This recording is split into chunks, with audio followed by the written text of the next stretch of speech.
तो आप सभी को नमस्ते प्रणाम। मैं आपका अपना ठाकुर प्रखर सिंह और रात के 10 बज चुके हैं और कहानी का जो सिलसिला है वह दस्तूर जारी है।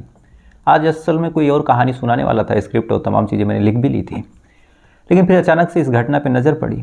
अच्छा, जब नज़र पड़ी तो मुझे लगा कि अगर आज मैंने नहीं सुनाया तो जाहिर सी बात है कि 1-2 दिन में कोई और सुना देगा, क्योंकि बड़ी उम्मीद है कि ये कहानी 1-2 दिन में सभी के सामने आएगी और सभी चैनल इसको कवर करना चाहेंगे। तो जो आज सुनाना था उसको बैकअप में रख लिया कि कभी ना रिसर्च करने का मन हो, ना पूछताछ करने का मन हो तो उसे सुना दूंगा। और आज फिर इस कहानी के साथ आ गया। और आज की कहानी की बात करूं तो आज की कहानी एक ऐसी कहानी है जिस कहानी में आपको एक कत्ल भी मिलेगा, कातिल भी मिलेगा, फिर कातिल फरार हो जाएगा, नाम पहचान तमाम चीज़ें गायब, कौन था कहाँ चला गया कुछ पता नहीं। पुलिस वाले जांच पड़ताल करते रहे, इधर कोर्ट ने भी उसको भगोड़ा घोषित कर दिया। अचानक से फिर 7 साल बाद एक चमत्कार हुआ।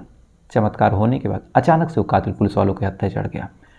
और हत्थे इतनी आसानी से चढ़ा कि पुलिस वालों ने इस चीज़ की कल्पना भी नहीं की थी, क्योंकि जिस हिसाब से 7 सालों से वो मशक्क़त कर रहे थे उन्हें लगा कि इतनी आसानी से हाथ आएगा नहीं, लेकिन अचानक से ही सारी चीज़ें हो गई। तो सीधा सीधा इस कहानी का रुख करते हैं और इस कहानी की शुरुआत होती है मेरठ से। मेरठ में एक जगह जिसका नाम है फ्रेंड्स कॉलोनी।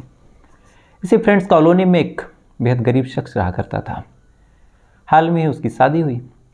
शादी होने के बाद अपनी बीवी के साथ रहा करता। वहीं पे एक जगह पे मजदूरी करता। मजदूरी से जो कुछ पैसे मिलते उससे अपने घर का खर्च चलाता। परिवार में ज़्यादा कोई था नहीं, बस ये शख्स था, उसकी बीवी थी। दोनों एक किराए के कमरे में रहा करते, दिन भर मजदूरी करते, उसके बाद शाम को खाना खा के सो जाते। यही ज़िंदगी कई सालों से चल रही थी। पति की तो यही ज़िंदगी थी। बीवी हाल में ही आई थी तो बीवी भी लगभग एडजस्ट कर चुकी थी। सारी चीज़ें बिल्कुल ठीक चल रही थी। लेकिन इसी बीच अभी 10 अक्टूबर साल 2023 यानी आज से 2 दिन पहले की बात है, अचानक से इस कॉलोनी में जो फ्रेंड्स कॉलोनी थी कुछ पुलिस की गाड़ियां आती हैं। आने के बाद अब मोहल्ले वाले परेशान कि अचानक से पुलिस की गाड़ी कैसे। अच्छा, गाड़ी पे लिखा है दिल्ली पुलिस, तो ये भी थोड़ी सी हैरानी की बात, क्योंकि लोकल पुलिस होती तो उन्हें लगता कि हो सकता है कि पेट्रोलिंग हो या फिर कुछ और हो। अब सारे लोग देख रहे हैं दिल्ली पुलिस की गाड़ी से शादी वर्दी में कुछ लोग उतरते हैं। उतरने के बाद इसी शख्स के दरवाजे पे दस्तक देते हैं। अब जब दस्तक देते हैं तो इत्तेफाक देखिए कि ये शख्स घर में मौजूद। फ़ौरन दरवाज़ा खोलता है। अब जैसे दरवाज़ा खोलता है तो पुलिस वाले ना कुछ कहते हैं ना कुछ अभी करते हैं, बस मोबाइल निकालते हैं। मोबाइल में कुछ देखते हैं। देखने के बाद इस शख्स को देखते हैं। उसके बाद सभी लोगों की आंखों ही आंखों में इशारा होता है। शायद जिस चीज़ की तलाश में, जिस शख्स की तलाश में पुलिस वाले आए थे, वो तलाश उनके हिसाब से मुकम्मल हो चुकी थी। फ़ौरन इस शख्स को कहते हैं कि समीर। अब ये नाम जैसे ये शख्स सुनता है, सुनने के बाद बदहवास एकदम, क्योंकि ये नाम कई सालों से शायद इसने सुना ही नहीं था।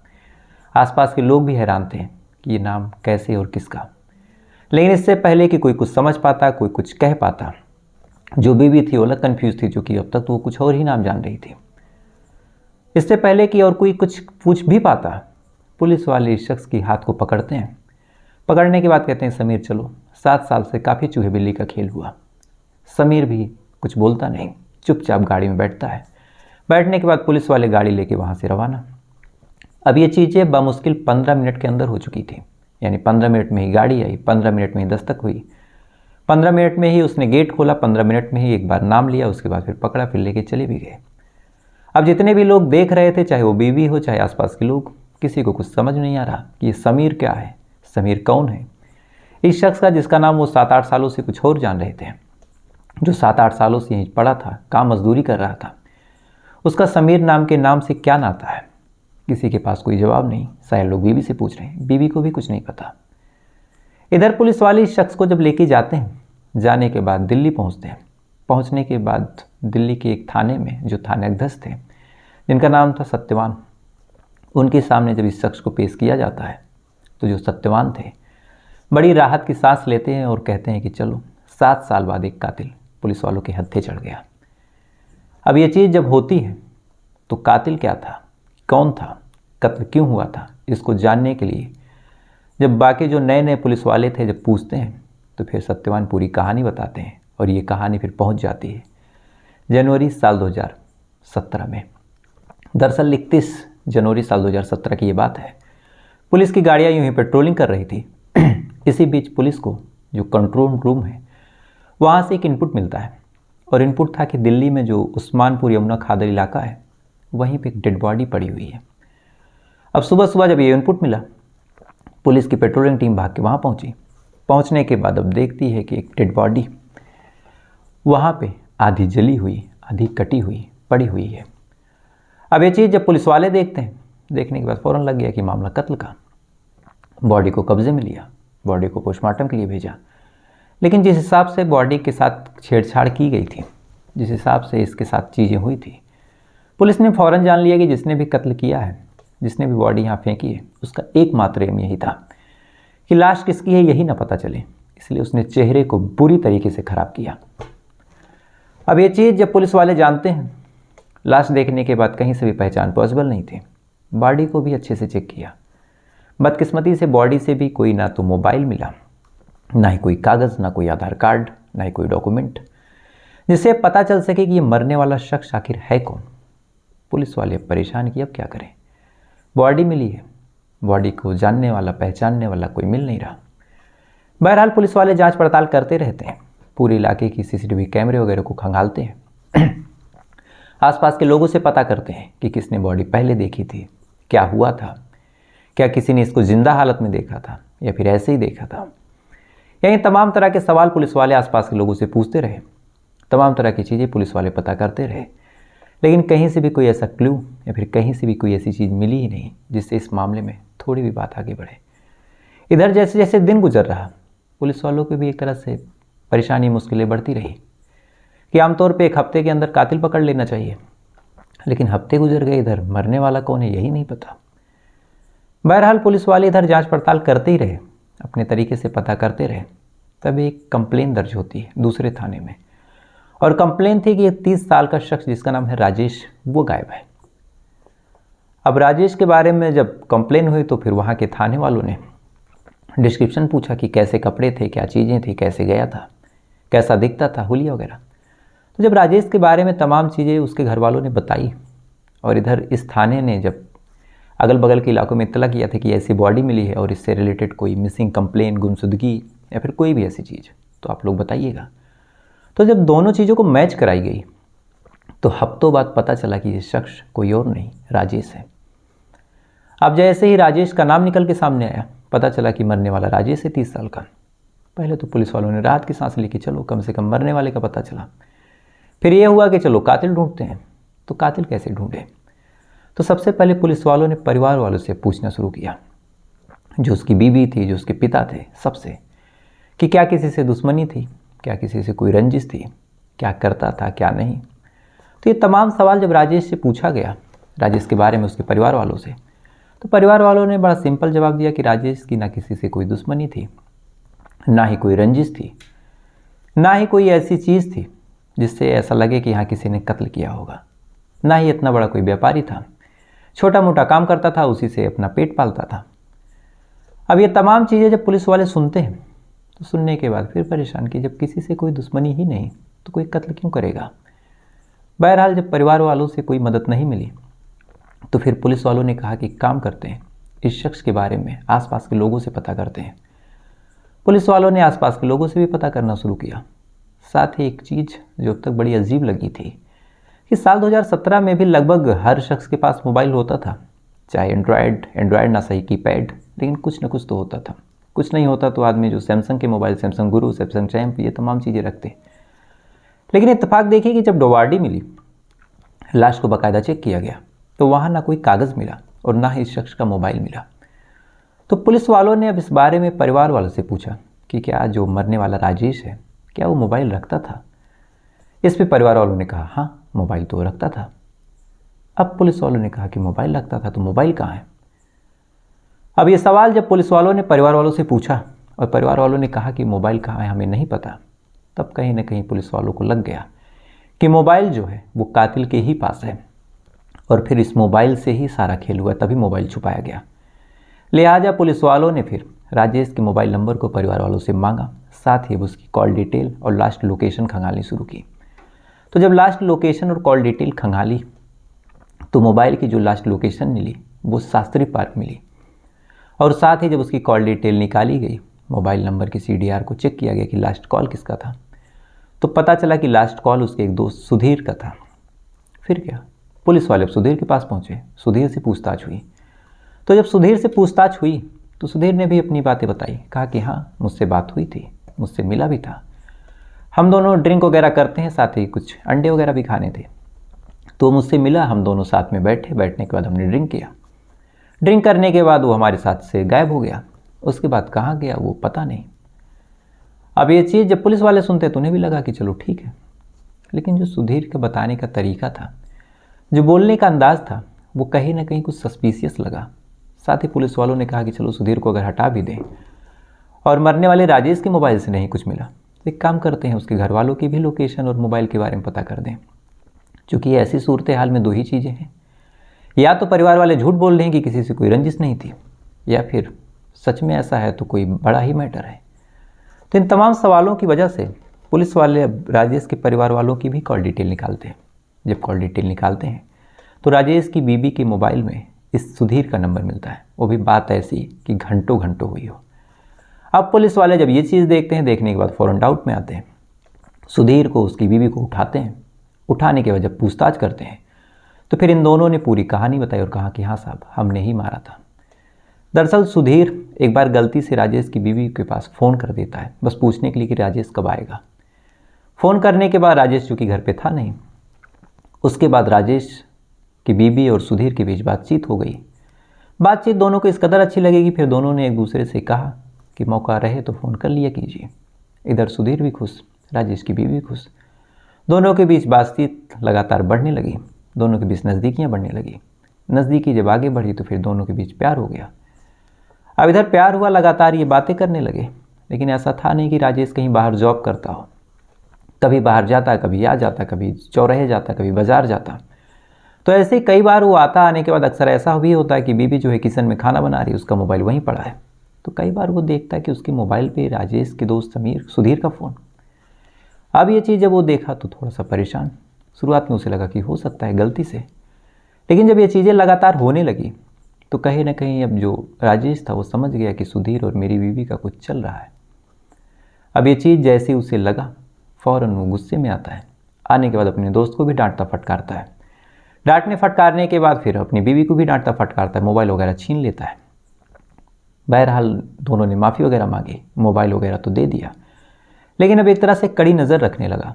ना ही बात करने देता, ना ही मिलने देता, ना ही सुधीर को ज़्यादा घर आने देता। कभी कभार मौका मिलता तो चोरी छुपे बात कर लेती, लेकिन अब उस हिसाब से बात वगैरह हो नहीं पा रही थी। अब दोनों के दरमियान जब बात नहीं हो रही थी तो दोनों परेशान, एक दूसरे के लिए बेताब भी थे। तो फिर दोनों क्या करें? तो फिर अंत में जब इन दोनों को लगा कि जब तक राजेश रहेगा तब तक शायद ये चीज़ें हो नहीं पाएंगी, इसलिए फिर दोनों ने प्लान किया कि एक काम करते हैं, राजेश को हटा ही देते हैं। तो फिर राजेश को हटाएं कैसे? राजेश हट्टा कट्टा नौजवान, 30 साल का शख्स, हटाना उस हिसाब से मुश्किल था कि एक अकेला आदमी कत्ल करे। बीवी से कहा गया कि तुम भी शामिल हो जाओ। बीवी ने कहा नहीं, मैं घर से निकल ही नहीं सकती क्योंकि घर में बाकी लोग हैं, और निकलूंगी तो सबको डाउट हो जाएगा, इसलिए तुम कुछ जुगाड़ करो। इतना सुनने के बाद अब सुधीर परेशान होता है। परेशान होने के बाद इधर से उधर दर बदर भटकता रहा। कुछ लोगों से इनडायरेक्टली उसने राय ली कि क्या करना चाहिए क्या नहीं। ऐसे ही तमाम लोगों से जब वो राय सलाह लेता रहा, अपने दोस्तों से सारी बातें बताता रहा, तो इसी बीच समीर मेवाती और एक शख्स और, ये दो लोग तैयार हो जाते हैं मदद करने को और कहते हैं कि चलो तुम कत्ल करो, मैं तुम्हारे साथ खड़ा हूँ। अब जब 3 लोगों का साथ मिला, यानी टोटल 3 लोग हो गए, तो फिर पूरा प्लान बना। प्लान बनने के बाद डेट, तारीख, वक्त, कैसे करना है, क्या करना है, सारी चीज़ें जब फिक्स हो गई तो फिर 30 तारीख को ये हुआ कि अब इस पूरे प्लान को आज अमली जामा पहनाते हैं। इसके बाद फिर प्लान बना। 30 तारीख को शाम को सुधीर फ़ोन करता है राजेश को और कहता है कि भाई मुझसे गलती हुई और शायद अब हम तुमको अपना संबंध सुधारना चाहिए। जो हुआ वो हुआ, लेकिन रिश्ता बड़ी चीज़ है। आओ कुछ पार्टी वगैरह करते हैं। अब आमतौर पे कोई शराबी हो और उससे शराब के माध्यम से दोस्ती की जाए तो बड़ी सी बड़ी गुनाह को, बड़ी सी बड़ी गलती को माफ़ कर देता है। ऐसे ही कुछ राजेश कर दिया। राजेश जैसे ही पार्टी और शराब का नाम सुनता है, फ़ौरन भागा भागा शास्त्री पार्क पहुंचता है। वहाँ पे ये लोग उसको शराब पिलाते हैं। पिलाने के बाद फिर समीर, सुधीर और तीसरा शख्स जो था, ये तीनों मिलके बेरहमी से कत्ल करते हैं। कत्ल करके लाश का गर्दन काट के अलग भी करते हैं, साथ ही बॉडी जलाने की कोशिश करते हैं, लेकिन उस हिसाब से इनकी तैयारी थी नहीं कि बॉडी ये जला सकें, और इतनी ही बीच इन्हें कुछ हलचल लगती है, इसलिए लाश को छोड़ के वहाँ से भाग जाते हैं। भागने के बाद सब अपने अपने ठिकाने पे। अब ये थ्योरी जब पुलिस वाले सुनते हैं, सुनने के बाद सुधीर तो हिरासत में था, बीवी भी थी, तीसरा शख्स जो था उसको भी हिरासत में ले लिया, लेकिन एक शख्स और बचा, समीर, जिसने सारा काम किया था। अब पुलिस वाले उसकी तलाश में जुटते हैं। अब उसकी तलाश में जुटते हैं, सबसे पहले घर वालों पे दबिश बनाते हैं। पिता से जब पूछा गया तो पिता ने कहा कि साहब वो तो गायब है, हमारी बात ही नहीं हुई। परिवार वालों से पूछताछ जब इत्मीनान से की गई, सारे परिवार वालों ने लगभग जब सेम जवाब दिया तो पुलिस वालों को भी लगा कि हो सकता है ये सही बोल रहे हैं। इसके बाद उसके आसपास के दोस्तों से भी पता किया, उसकी तलाश की गई, आसपास के इलाकों में भी उसके बारे में इत्तला किया गया, अलग अलग थानों में उसकी तस्वीरें भेजी गई, बस अड्डे से लेकर रेलवे स्टेशन तक उसकी तस्वीरें चस्पा की गई कि अगर ये दिखे तो बताया जाए। इधर धीरे धीरे वक्त गुजरता रहा, समीर गायब रहा। समीर के बारे में लगातार पुलिस वाले पता करते रहे, लेकिन समीर कहाँ चला गया, उसे ज़मीन खा गई या आसमान निकल गया, वक्त के साथ साथ किसी के पास कोई जवाब नहीं। इधर यह मामला जब कोर्ट में गया तो कोर्ट में जाने के बाद पुलिस वालों ने जब अर्जी लगाई, सारा वाक़या बताया कोर्ट के सामने, तो कोर्ट ने भी अब समीर के खिलाफ वारंट जारी कर दिया, उसे भगोड़ा घोषित कर दिया। पुलिस वालों को भी कहा कि जल्द से जल्द पकड़ो।